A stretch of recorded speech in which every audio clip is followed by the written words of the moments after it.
আমন্ত্রণ জানাচ্ছি প্রবাস কণ্ঠ রাতের বুলেটিনে, পাওয়ার্ড বাই মাই এনজেট্রি। শুরুতেই জানাবো আজকের প্রধান শিরোনামগুলো। 30 কন্টেইনার সহায়তা সহ সেলাঙ্গরের মুখ্যমন্ত্রীকে গাজায় পাঠাচ্ছেন আনোয়ার ইব্রাহিম।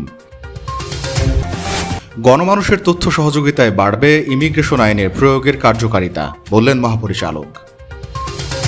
দেখছিলেন শিরোনাম, এবার বিস্তারিত। আপনিও কি আপনার নেক্সট ট্রিপ প্ল্যান করছেন? তাহলে আপনার জন্যই মাই এনজেট্রি, যেখানে এয়ার টিকেটস এবং হোটেল সব পাওয়া যাবে এক প্ল্যাটফর্মে, with a very affordable fares and endless options. With my এনজেট্রি আপনার ভ্রমণ হবে একদম নিশ্চিন্তে।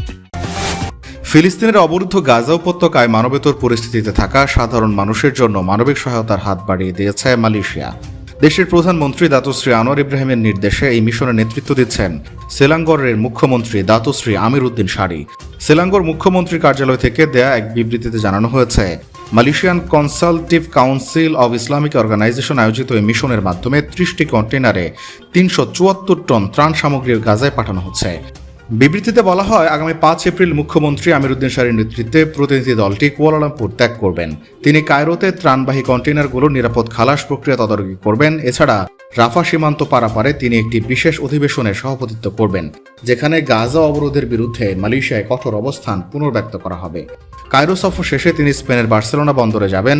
সেখান থেকে সুমুদ নাসান্তারা প্রতিনিধি দলের যাত্রার বিষয়টিও তিনি তদারকি করবেন। বিবৃতিতে আরও উল্লেখ করা হয়েছে, গাজায় জায়নবাদী ইসরায়েলি বাহিনীর অব্যাহত অবরোধ ও হামলার মুখে ফিলিস্তিনিদের প্রতি মালয়েশিয়া ও সেলাঙ্গর রাজ্যের আকুণ্ঠ সমর্থন বজায় থাকবে। এই মিশনের ঝুঁকি ও চ্যালেঞ্জগুলোর কথা বিবেচনা করে প্রতিনিধি দলের সদস্যদের নিরাপদ প্রত্যাবর্তনের জন্য দেশবাসীর কাছে দোয়া চাওয়া হয়েছে। মালয়েশিয়ায় থাকেন, আন্তর্জাতিক কর্মপরিবেশে স্মার্ট ও সফল ক্যারিয়ার করতে প্রস্তুত? তবে আপনাকে খুঁজছে প্রাণ মালয়েশিয়া। সমগ্র মালয়েশিয়া জুড়ে বিভিন্ন পদে আপনি হতে পারেন আমাদের পরবর্তী টিম মেম্বার। আপডেটেড সিভি সহ হোয়াটসঅ্যাপ করুন এই নম্বরে। সাধারণ জনগণের কাছ থেকে প্রাথমিক তথ্য সরবরাহ ইমিগ্রেশন আইন লঙ্ঘনের সন্দেহভাজন বিদেশি নাগরিকদের শনাক্তে গুরুত্বপূর্ণ ভূমিকা রাখতে পারে বলে জানিয়েছেন মালয়েশিয়ার ইমিগ্রেশন বিভাগের মহাপরিচালক দাতুক জাকারিয়া শাবান। তিনি বলেন, এই ধরনের আগাম তথ্য ইমিগ্রেশন আইন প্রয়োগ কার্যক্রমকে আরও কার্যকর করতে সহায়তা করে। সম্প্রতি কেদার কুলিম হাইটেক পার্ক এলাকায় বিদেশিদের ব্যাপক উপস্থিতি নিয়ে সামাজিক মাধ্যমে ছড়িয়ে পড়া একটি ভিডিওর বিষয়ে বিভাগটি অবগত রয়েছে।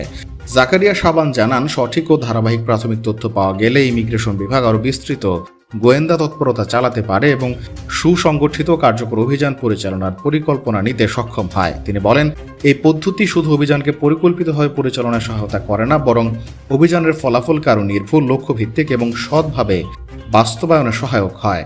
তিনি আরও আশ্বস্ত করেন, তথ্যদাতার পরিচয় সম্পূর্ণ গোপন রাখা হবে এবং প্রাপ্ত প্রতিটি তথ্য যাচাই বাছাই করে তবে পরবর্তী পদক্ষেপ গ্রহণ করা হবে।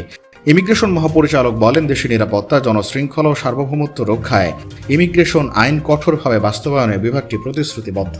তিনি সাধারণ জনগণকে এই ক্ষেত্রে কৌশলগত অংশীদার হিসেবে উল্লেখ করে বলেন, তাদের সহযোগিতা ইমিগ্রেশন আইন প্রয়োগকে আরও শক্তিশালী করবে। তথ্য সরাসরি বিভাগে পৌঁছালে যাচাই প্রক্রিয়া দ্রুত হয়, তথ্য ফাঁসের ঝুঁকি কমে এবং দ্রুত কার্যকর ব্যবস্থা নেওয়া সম্ভব হয়।